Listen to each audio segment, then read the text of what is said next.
and welcome to week 17 of A Year of Wisdom. I'm not usually in my car, I know, but it's been a crazy life this past month and a half. Let's get to reading.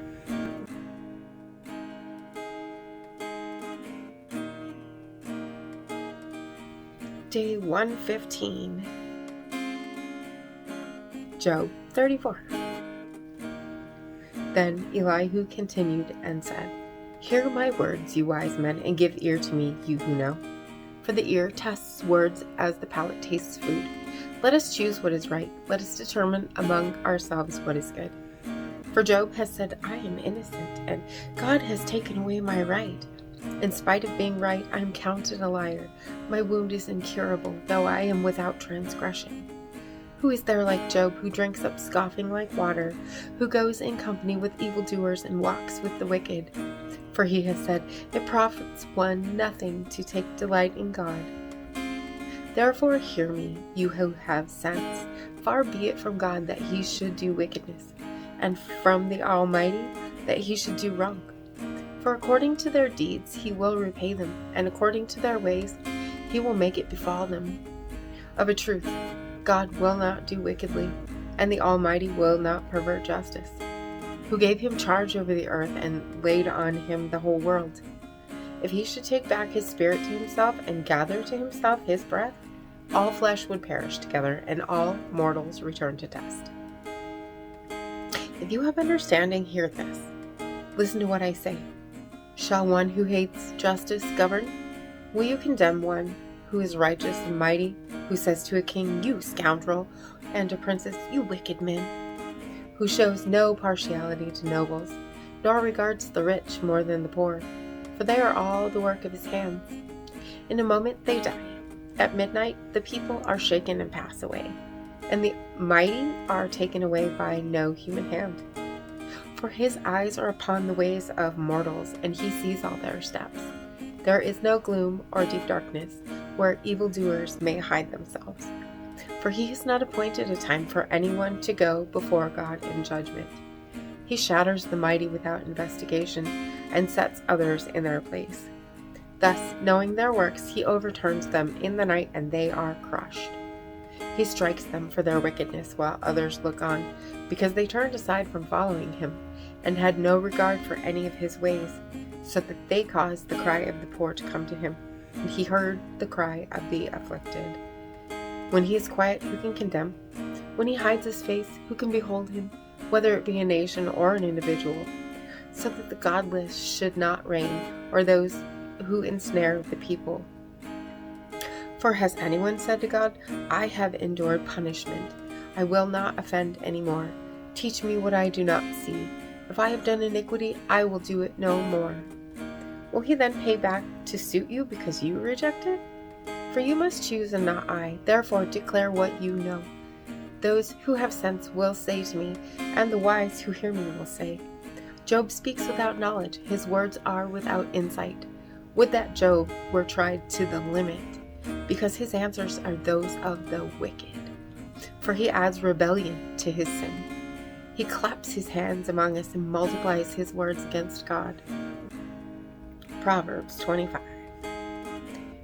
These are other proverbs of Solomon that the officials of King Hezekiah of Judah copied.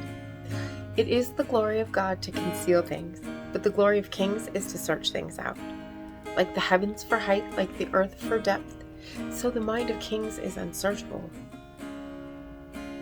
Take away the dross from the silver, and the smith has material for a vessel. Take away the wicked from the presence of the king, and his throne will be established in righteousness. Do not put yourself forward in the king's presence, or stand in the place of the great, for it is better to be told, come up here, than to be put lower in the presence of a noble. What your eyes have seen, do not hastily bring into court. For what will you do in the end when your neighbor puts you to shame? Argue your case with your neighbor directly, and do not disclose another's secret, or else someone who hears you will bring shame upon you, and your ill repute will have no end. A word fitly spoken is like apples of gold in a setting of silver, Like a gold ring or an ornament of gold is a wise rebuke to a listening ear.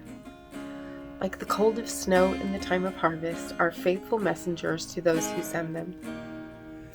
They refresh the spirit of their masters. Like clouds and wind without rain is one who boasts of a gift never given. With patience, a ruler may be persuaded, and a soft tongue can break bones. If you have found honey, eat only enough for you, or else having too much, you will vomit it. Let your foot be seldom in your neighbor's house. Otherwise, the neighbor will become weary of you and hate you. Like a war club, a sword, or a sharp arrow is one who bears false witness against a neighbor. Like a bad tooth or a lame foot is trust in a faithless person in time of trouble. Like vinegar on a wound is one who sings songs to a heavy heart. Like a moth in clothing or a worm in wood, sorrow gnaws at the human heart. If your enemies are hungry, give them bread to eat, and if they're thirsty, give them water to drink. For you will heap coals of fire on their head, and the Lord will reward you. The north wind produces rain, and a backbiting tongue angry looks. It's better to live in a corner of a housetop than in a house shared with a contentious wife.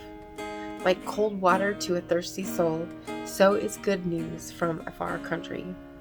Like a muddied spring or a polluted fountain are the righteous, who give way before the wicked. It is not good to eat too much honey, or to seek honor on top of honor. Like a city breached without walls is one who lacks self-control. And as always, I am super grateful for you being here today. Don't forget to hit subscribe right there and click the bell and hit that like button too. And I will see you tomorrow for another reading. Maranatha. When my head's completely full and my heart is worry-worn, I know without a doubt you'll carry me out of the storm. I'm standing at the crossroads, I'm lost without a clue. I need a big pink neon sign to show me what to do. I thank you, Lord, it glorifies you when you're the only answer. I praise you, Lord, for holding what's too much for me. And I'm amazed by you, Lord, because nothing's too big and nothing's too small to lay at your feet.